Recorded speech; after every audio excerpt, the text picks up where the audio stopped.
النهارده في الحقيقه كان في مشهد وراني اللي وصلت له البلد. مشهد في الحقيقه بيكشف مدى الارهاب اللي وصلنا له واللي وصل لافراد الجيش، الناس اللي خدمت في القوات المسلحه. اللواء عبد المنعم سعيد رئيس هيئه العمليات للقوات المسلحه الاسبق، واللي قال شهادته عن جزيره تيران وصنافير اللي خدم فيهم. الموضوع ده ألمني جدا. تعالوا الاول نشوف شهادته عنها واللي قالها بكل وضوح وصراحه عن الجزر المصريه بتاعتنا. اللواء عبد المنعم سعيد، تيران وصنافير مصريتان أم لا؟ لا، مصريتان 100%، ولنا فيها من يوم أنا ما اتخرجت من الكلية الحربية سنة 55. اشتغلت في المنطقة هناك في أواخر 55 ثم 56. اشتغلت قبل ما تبقى محافظ كمان في المنطقة؟ أول ما اتخرجت من الكلية الحربية. أول ما اتخرجت من الكلية الحربية سنة 1955 على طول أنا اتخرجت. وخدمت في المنطقة هناك في شرم الشيخ. وكان لنا في هذه المنطقة على تيران وصنافير نقطتي حدود في قمة الجبل تيران بالذات يعني، وأرض هبوط هليكوبتر. معايا على التليفون اللواء عبد المنعم سعيد رئيس هيئة العمليات للقوات المسلحة الأسبق. أهلا وسهلا سيادة اللواء. أهلا بك يا فندم. أهلا وسهلا. قولا واحدا، وأنتم في العمليات كيف كنتم تتعاملون يا سيدي مع جزيرتي تيران وصنافير؟ هي تيران وصنافير جزيرتين عربيتين مصريتين في المقام الأول، وكان لنا حراسة على الجزيرتين وهم موجودين حتى الآن. يعني الجزر دي موجودة حتى الآن في مدخل خليج العقبة، ومعروف إن في التاريخ يعني إن هم جزر مصرية. جزر مصرية وليست سعودية في الأساس؟ لا لا لا، جزر. زي ما سمعتوا الراجل قال شهادته في كذا مكان، شهادته على اللي شافه، لكن من الواضح ان حصل معاه ارهاب غير عادي خلاه يغير رأيه تماما، وتكون دي شهادته الجديدة. تيران وصنافير، الجدل يعني المنتشر حاليا ما بين المصريين، ما فيش حد ما بيتكلمش على هاتين الجزيرتين. كيف تراهم يا فندم استراتيجيا وانت كنت رئيس هيئة عمليات القوات المسلحة؟ الجزر دي اصلا سعوديه. ولما كانت يعني الظروف بتاعت المنطقه وانت عارف خليج العقبه والكلام ده كله، المملكه العربيه السعوديه قالت ان مصر يعني ممكن قوي تامن الجزر دي. بس مش اكثر ولا اقل، انما الجزر نفسها اصلا سعوديه. وبالتالي عودتها مره ثانيه للسعوديه هو امر طبيعي. هي مش هي ولا عودتها ولا مش عودتها، ما ياخدوها ويودوها في حته ثانيه يعني. اعاده السياده مره ثانيه. ده هيتعمل جسر عليهم اهو يربط بين السعوديه. والله صعبان عليا الراجل. كلام اتغير تماما. المده 24 ساعه، مده بين الحاجتين 24 ساعه. واكيد حضرتك ممكن تسرع بخيالك وتخيل ان لواء في الجيش المفروض ان حارب الاعداء ما بيخافش من اي حاجه يغير شهادته اللي شافها بعينيه. ازاي يحصل كده الا اذا كانت تهديدات كبيره جدا؟ اقسم لكم بالله حد كبير جدا، مش سياده اللواء ده، انا بس الشيء بالشيء يذكر. اقسم لكم بالله حد كبير جدا بقول له ازاي يعمل كده؟ قسما بالله وانا بنقول لكم كلمه حرفيا وصف السلطه اللي موجوده في مصر.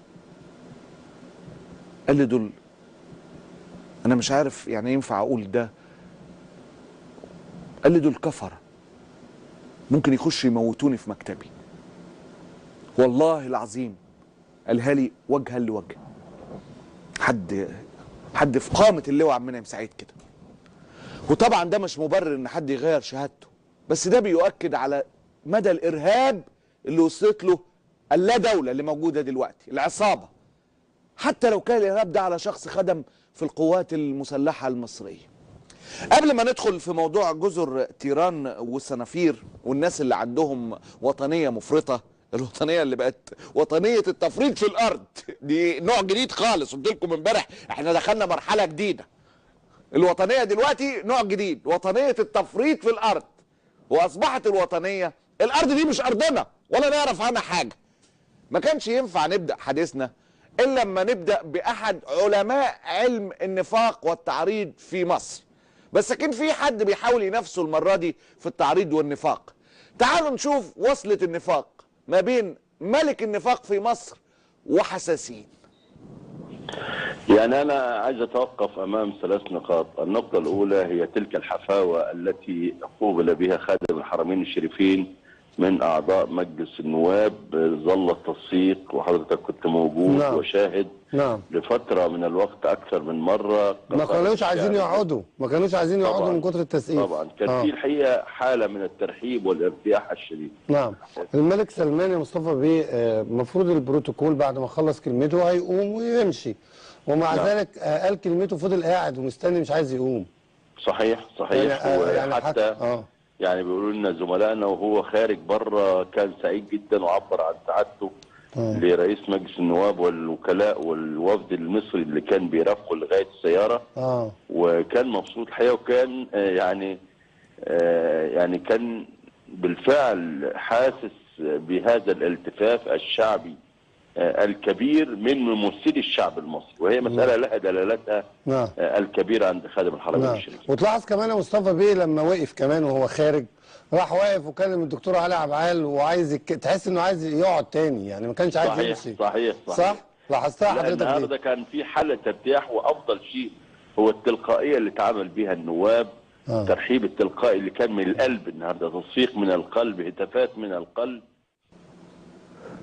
بصوا على حساسين عمال يبصيله، حتى بيقولوا ان هم ما كانوش عايزين يقعدوا فبكري يقول له بكل ثقه وتناكه تعريضيه. طبعا كان في نوع من انواع الحب والارتياح الشديد.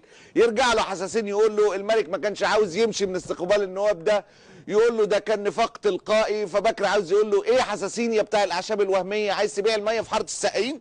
النفاق ده علم، هو اي حاجه كده حساسين انت عايز فجاه تبقى معرض بس على طول فجاه كده؟ سيبنا من حساسين ومصطفى، كان مهم ان ننقنق بيهم. نرجع لموضوع جزر تيران والصنافير اللي اتباعوا للسعوديه.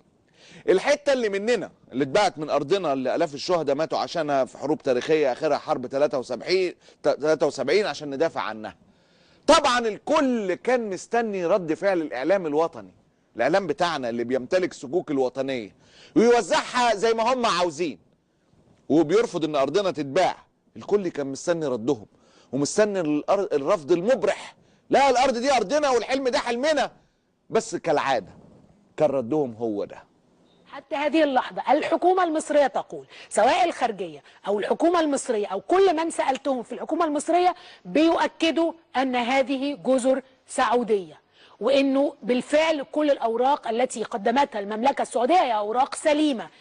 لكن الحقيقة أن الحدود لا ترسم على السوشيال ميديا، وأنا هعيد الجملة مرة أخرى، الحدود لا ترسم على السوشيال ميديا.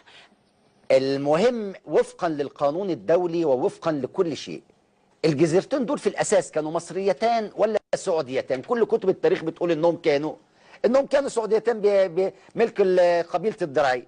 طيب أنا عايز ورقة وثيقة واحدة بتقول أن هذه الجزر مصرية.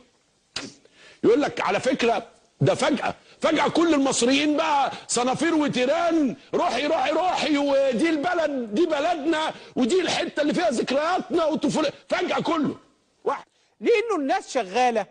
الناس النهاردة بقى عندنا 90 مليون جيولوجي و90 مليون بتوع خرايط و90 مليون اشتغلوا في البحرية المصرية و90 مليون عارفين الحدود و90 مليون عارفين الفارق ما بين مضايق تيران وبين جزيرة تيران. المضايق غير الجزيرة يا أساتذة، المضايق دي مصرية. الجزيرة موضوع تاني مش مصري. أنا بقول يا ابن النصابة يا مخبر، ده كان رد الإعلام. والله ما جزري دي ولا أعرف عنها حاجة ولا شفناهم. إحنا أصلا دولة مستعمرة، ترضى تاخد جزر حرام تقبلها على نفسك؟ عارف لو واخد شقة إيجار قديم مش هتسيبها كده. تخيل بقى لما تبقى أرضك وتاريخك وعرضك ولما تبقى الأرض اللي مات آلاف المصريين بدون مبالغة في الدفاع عنها هي وسينا وتقول عليها كده. وده عشان إيه؟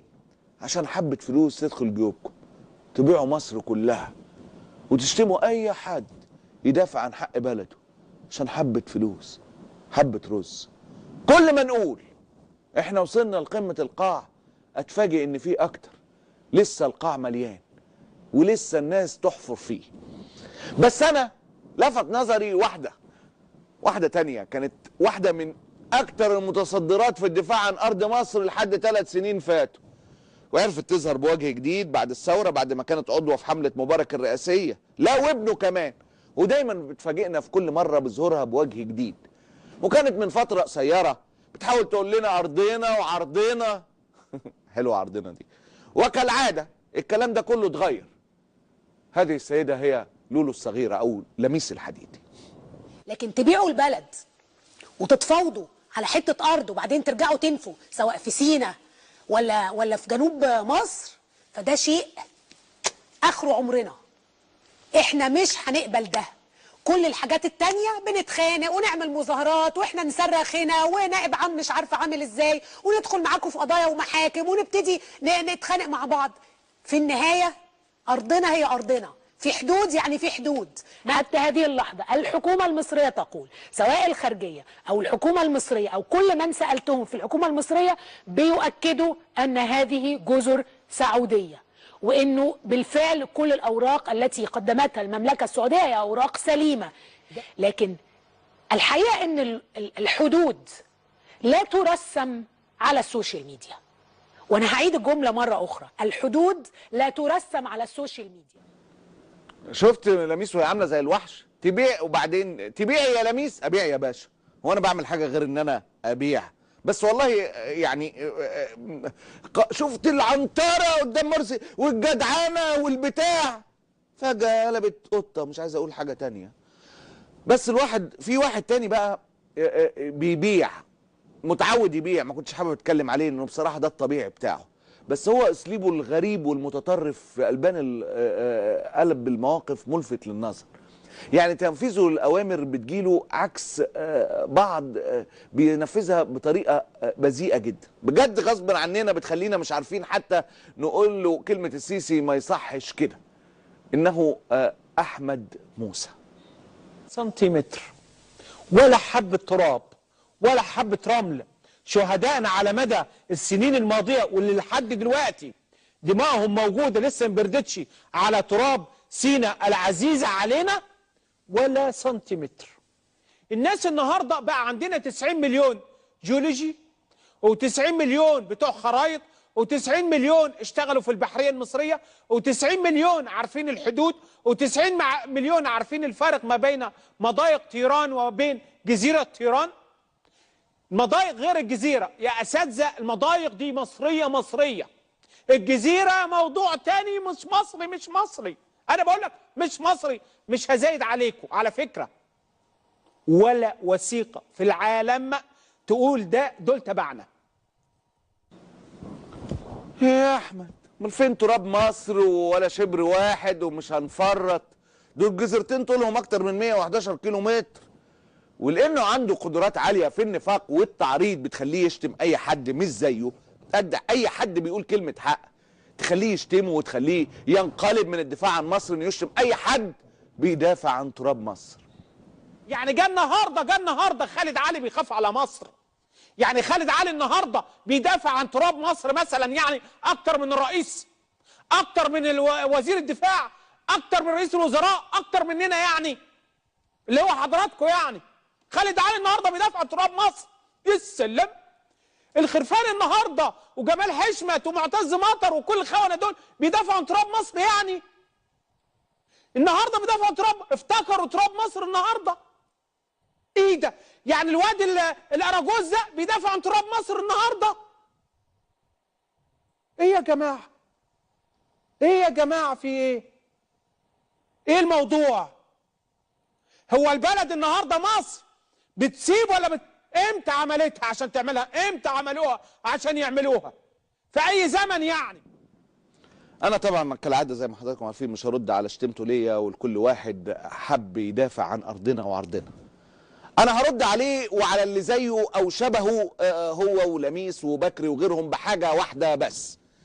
ناس بتلبس جزم وجزم بتلبس ناس، وناس تلمع جزم اشرف كتير من ناس بتلبس جزم وناس ناس بتلبس جزم وجزم بتلبس ناس، وناس تلمع جزم اشرف كتير من ناس بتلحس جزم عشان تراضي ناس، وناس بترمي الجزم في وش اتخن ناس، وناس تخاف ربنا وناس تخاف من ناس. اياك تعاشر جزم، عاشر ولاد الناس. الله غالب واشوفكم بكره ان كان في العمر بقيه.